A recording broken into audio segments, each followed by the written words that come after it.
High বন্ধুরা, সকাল সকাল ঘুম থেকে উঠে সমস্ত কাজ বাড়িতে ফেলে রেখে চলে গেলাম চাম্পাহাটি।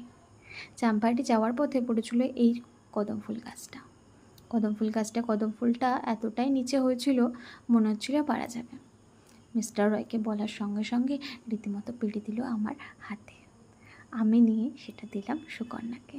সুকন্যা প্রথমে দেখে তো খুবই মজা পাচ্ছিল, হাতে দেওয়ার সময় খুশি হয়ে গেল দ্বিগুণ। তারপর চলে গেলাম আমরা চাম্পাহাটি, যে উদ্দেশ্যে আমাদের চাম্পাহাটি যাওয়া। আমার সঙ্গে আছে সুকন্যা আর মিস্টার রয়। রাস্তাটা পার হতেই একটি দোকান পড়ে ঠিক স্টেশনের নিচে, খুব ভালো কচুরি পাওয়া যায়। তো আমরা সেখানেই গেছিলাম, কিন্তু গিয়ে পুরোপুরি আশাহত হলাম, দোকানটা ছিল বন্ধ। সামনে বিক্রি হচ্ছিল অনেক সবজি, তো সেগুলো দেখলাম কী কী সবজি উঠেছে। তারপর বেরিয়ে পড়লাম, কোথায় যাব জানি না। বললাম যখন সকাল সকাল বেরিয়ে পড়েছি, চলো একটু ঘুরে আসি। এই রাস্তাটা হলো ষাট ফ্যামিলির রাস্তা।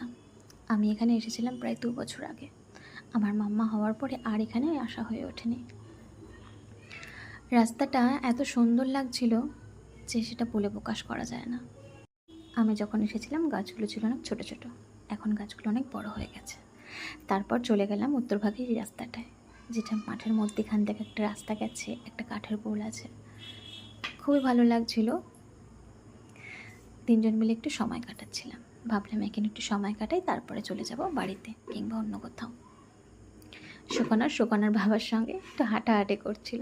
ওর বাবা শেখাচ্ছিল কী করে হাঁটতে হয়। বলছিল ফাঁকা জায়গাগুলো পা দিও না। দুজন মিলে এতটা আনন্দ পাচ্ছে, দেখেও খুব ভালো লাগছে আমার। ও খুব মজা পাচ্ছিল, যেহেতু বৃষ্টির সময়, এখন প্রতিদিনই বৃষ্টি হচ্ছে, চারিদিকে জলের শব্দ ছিল, এত সুন্দর হাওয়া বইছিল। ওর বাবা আগে হেঁটে যাচ্ছে, তারপরে মেয়ে যাচ্ছে, তারপরে আমি। ভাবলাম এই মুহূর্তটা একটু ক্যামেরা বন্দি করে রাখি। আজকের মূল আকর্ষণ হলো কদম ফুলটা। বহু বছর পরে এই কদম ফুলটা পেয়ে আমি বেজায় খুশি।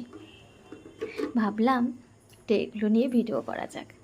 ভিডিও করতে আমি ভীষণ ভালোবাসি,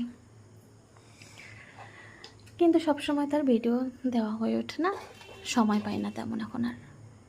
ওর বাবাকে নিয়ে খেলা করছে, দুজনে আজ বেজায় খুশি।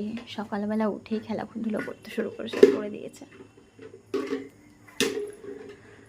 তারপরে ও চাইলো কদম ফুলটা আমার কাছে। ঠিক আছে, নাও তাহলে তুমি কদম ফুলটা।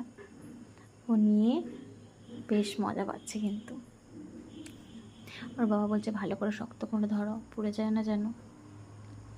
আজ বহুদিন পরে আমরা 3 জনে একসঙ্গে বেরিয়েছি। আরও ভোরবেলা, ঠান্ডা ঠান্ডা ওয়েদার, এত সুন্দর হাওয়া হচ্ছিল যে ফ্যানের কোনো দরকারই পড়ে না। মামাবাড়ির কথা মনে পড়ে যাচ্ছিল। মামাবাড়িতেও এত সুন্দর হাওয়া যে কোনো ফ্যানের দরকার হয় না, এখানেও ঠিক তাই। ভোরের হাওয়া ঠান্ডা ঠান্ডা, বাহ, খুব ভালো। আমরা তারপরে সেখান থেকে বেরিয়ে পড়ার সিদ্ধান্ত নিলাম। ভাবলাম চলো অন্য কোথাও যাই, গিয়ে একটু খাওয়া দাওয়া করা যাক। বেগমপুর গিয়ে লুচি, ঘুগনি, আলুর দম খেয়ে বাড়িতে ফিরলাম।